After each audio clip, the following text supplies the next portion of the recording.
Yo, what's up everyone? Welcome back. Patrick here, moving on to another example dealing with combining functions. So if f of x equals ln of x plus 4 and g of x equals 1 over x minus 1, we got to find these four functions: f of g, g of f, and then g of g. And then we got to state their domains. So this one's going to be pretty tricky at times. We're dealing with fairly complex functions that we're going to be combining with each other. We got this ln function and then we got this rational function.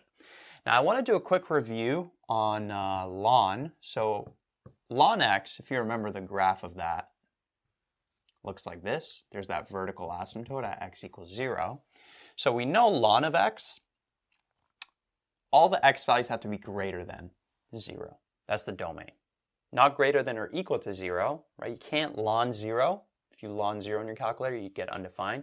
Can't ln a negative number. This expression in a ln always has to be positive. So we can generalize this and say ln of any expression, that expression always has to be greater than 0.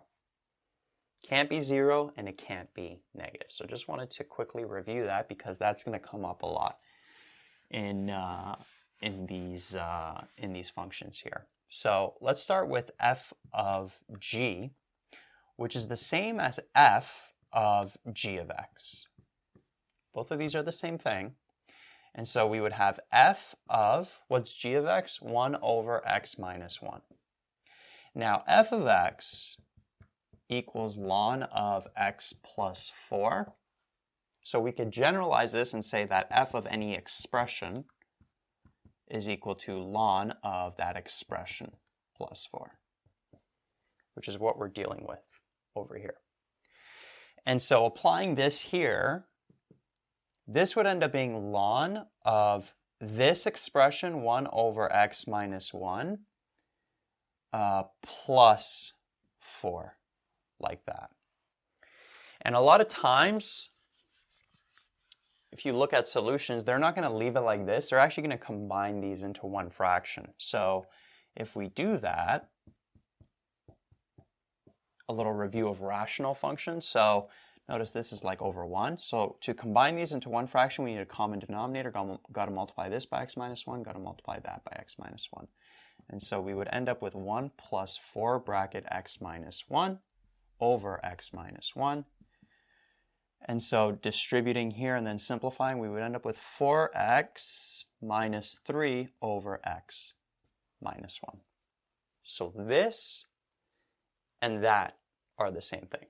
And so we can also rewrite this as ln of 4x minus 3 over x minus 1, like that. So this is another way to write this function. Now, what's going to be tough about this one is getting the domain. Remember, ln of an expression, that expression has to be greater than 0. So we got to figure out when is 4x minus 3 over x minus 1 greater than 0. So this is rational inequalities. So a couple of ways to do this. You could do a sign chart here. So notice that an x value of 3 over 4 is going to make the numerator equal to 0. That's a factor. And then an x value of 1 is going to make the denominator equal to 0. So you can make a sign chart from negative infinity to 3 over 4 to 1 and then to positive infinity. And then you could check these intervals here and see when is this going to be positive. So from 3 over 4 to negative infinity, let's pick a number. 0 actually works. So if we plug in 0 here, notice we'll get a positive. Between 3 over 4 and 1, so that would be like between 0.75 and 1, so let's say 0.8.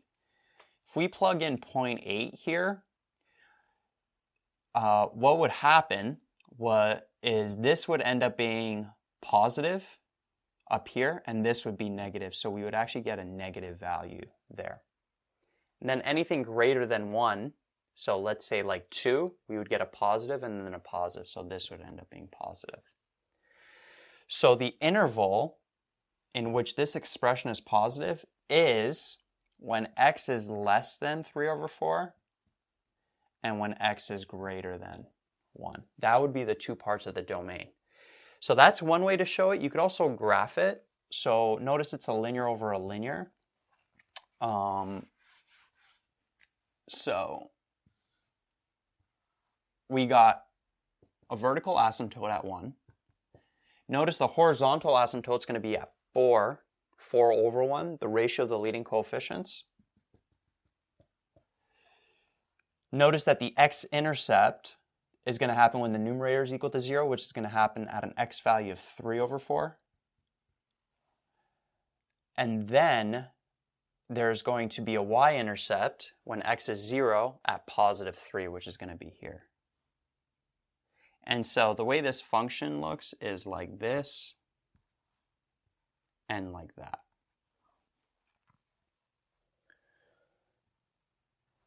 Okay, so notice that when is this expression greater than 0? Meaning when is it above the x-axis? When are the y values positive? Well, it's going to be in this area and in this area here. So notice it's when x is less than 3 over 4 and when x is greater than 1. Notice it can't equal 3 over 4 because an x value of 3 over 4 would make this whole thing 0. That's the x-intercept, so the y value would be 0, but you can't ln 0.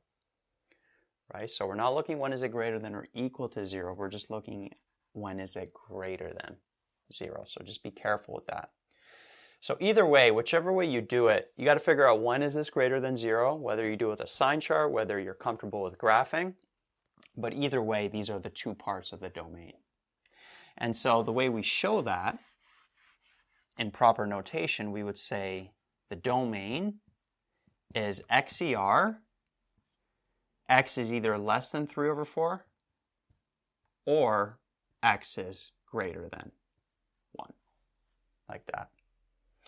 And in interval notation, we would say x is an element from negative infinity to 3 over 4, not inclusive of 3 over 4, so it's a circle bracket, or from 1 to positive infinity, like that. Right? So this or this, that is the domain for this function. Right? So fairly tricky. There's a lot going on here, especially with combining these. You got to be fairly comfortable with your rational functions. You may have to go back to advanced functions to review that. But yeah, then you got to figure out when is this expression greater than 0. It's happening on those two intervals right there. Okay, now let's do g of f. So g of f.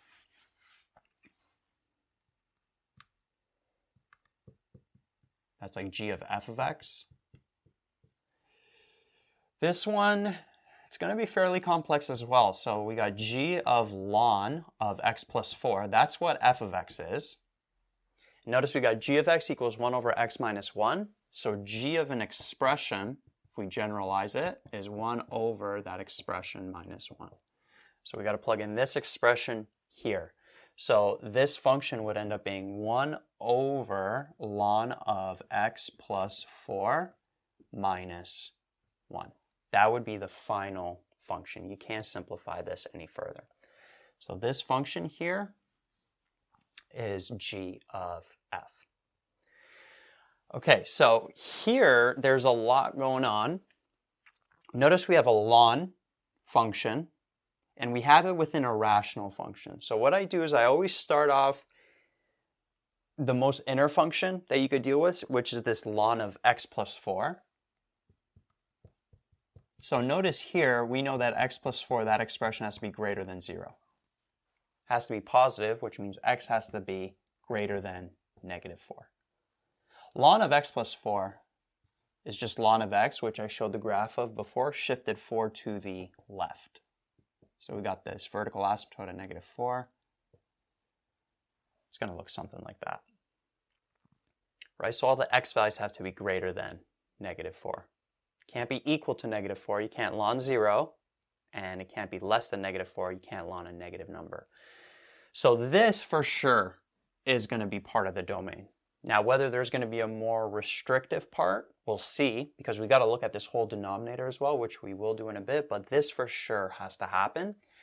So notice that this here is going to make sure that this part of the function doesn't fail, quote unquote. I don't know if that's the best word, or that part of the function isn't going to make the whole function undefined. Because notice if x is -4, we'll have ln of 0, which is undefined. So that part is going to make that whole function undefined. Remember, we're looking at this overall function, but this ln of x plus 4 is part of it.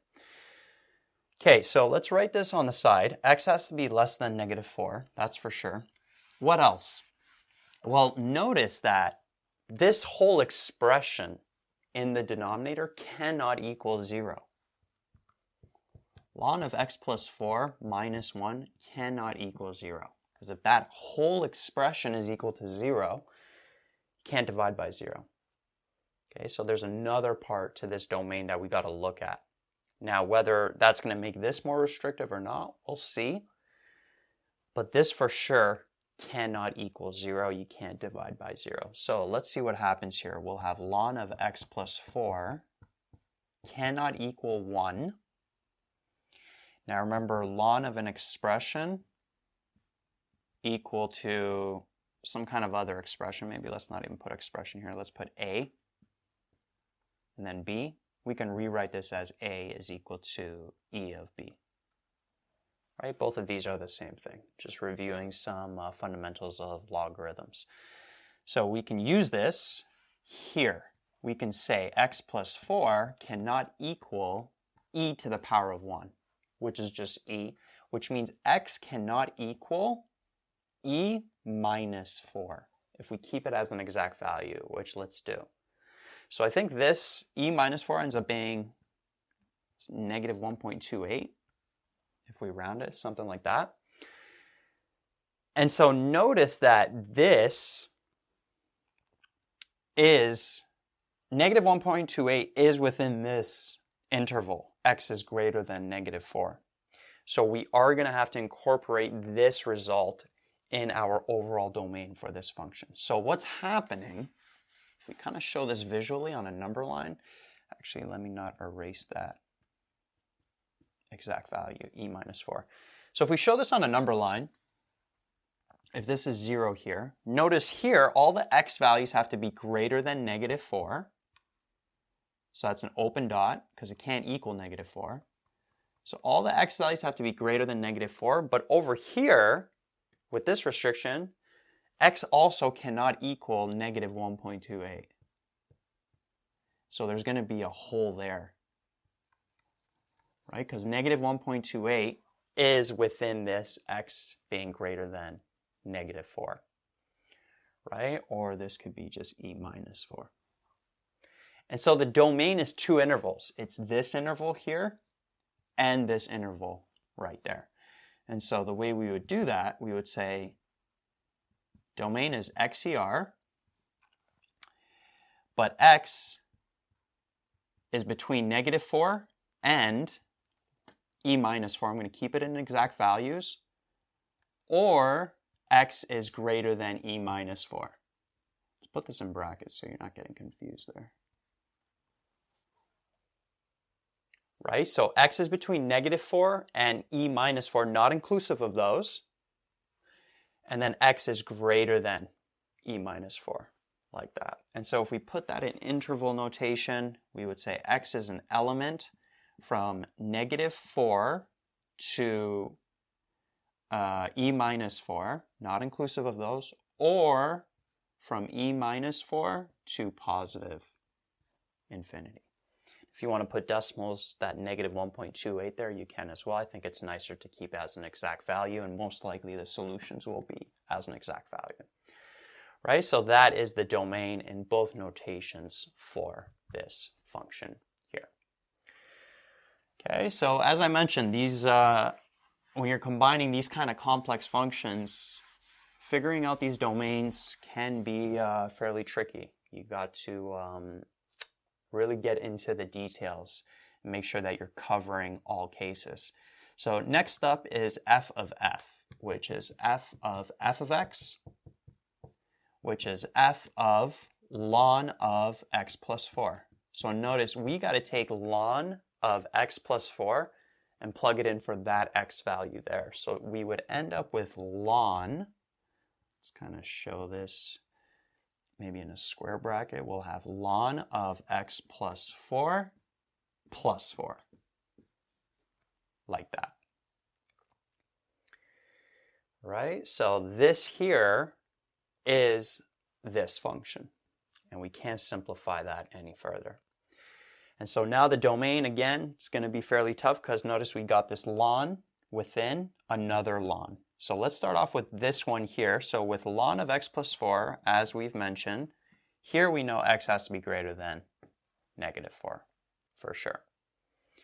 So that's one part of the domain that for sure is going to have to exist. Now let's see if we can get more restrictive. Notice that ln of this entire expression, that entire expression has to be greater than 0. So ln of x plus 4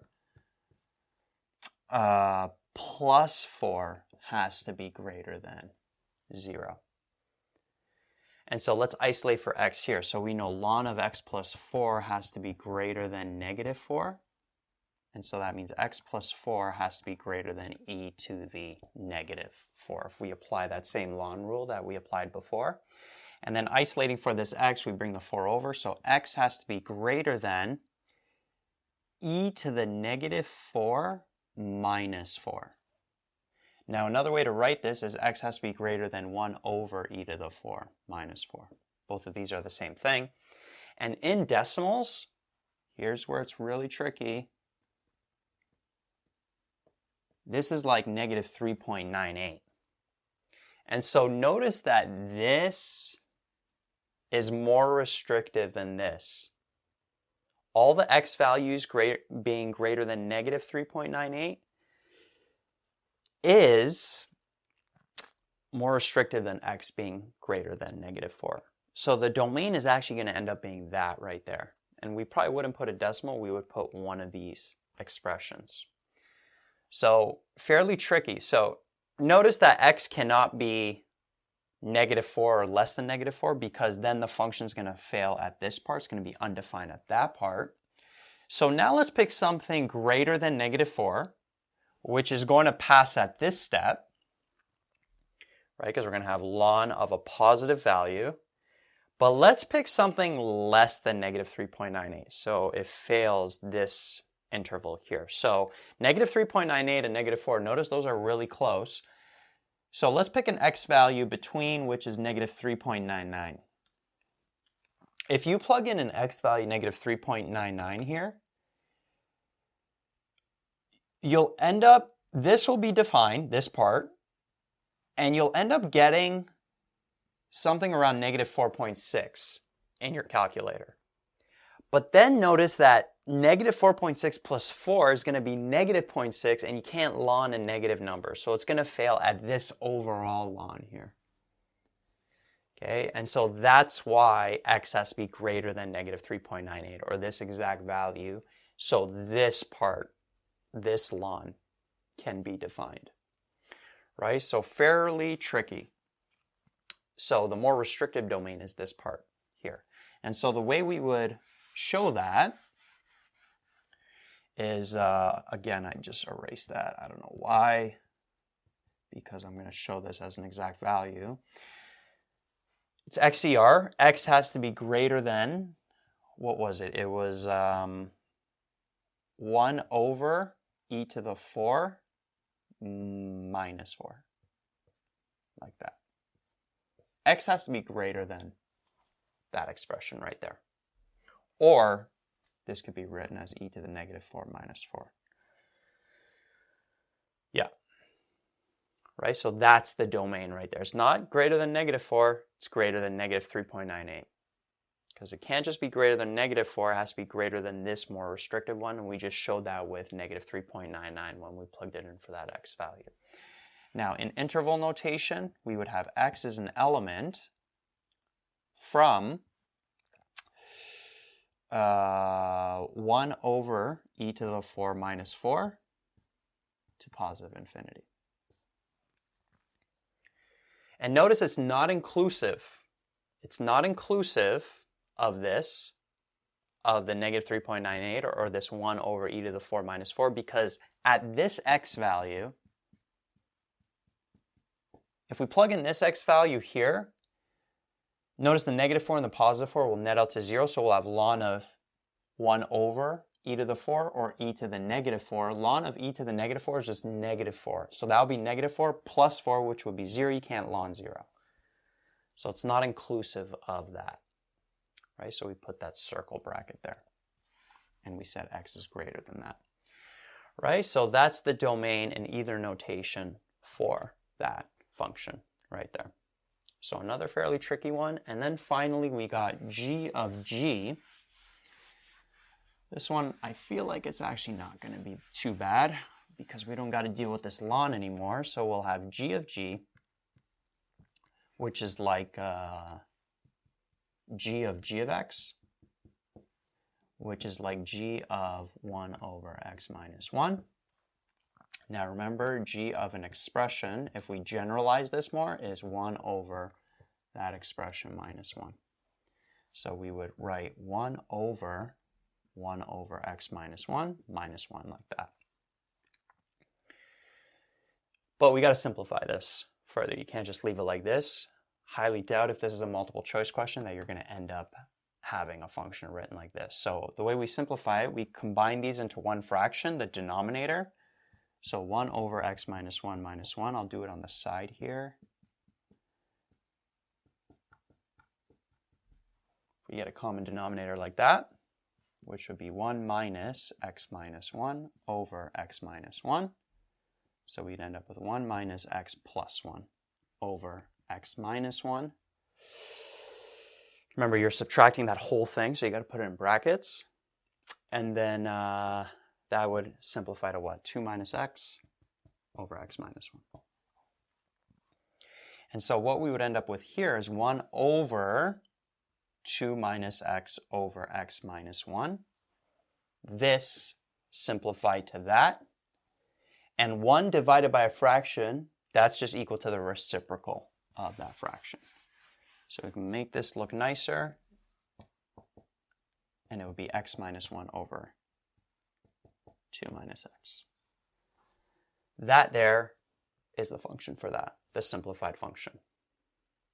And so from here, just a simple rational function, we can tell that 2 minus x cannot equal 0, which means x cannot equal 2. So x can be anything except for 2. That's the domain. So showing this in a nicer fashion, we could say x can be anything, but x cannot equal 2. Or in interval notation, we say x is an element from -infinity to 2, or from 2 to positive infinity. Right, so those are the two notations for the domain for that function right there.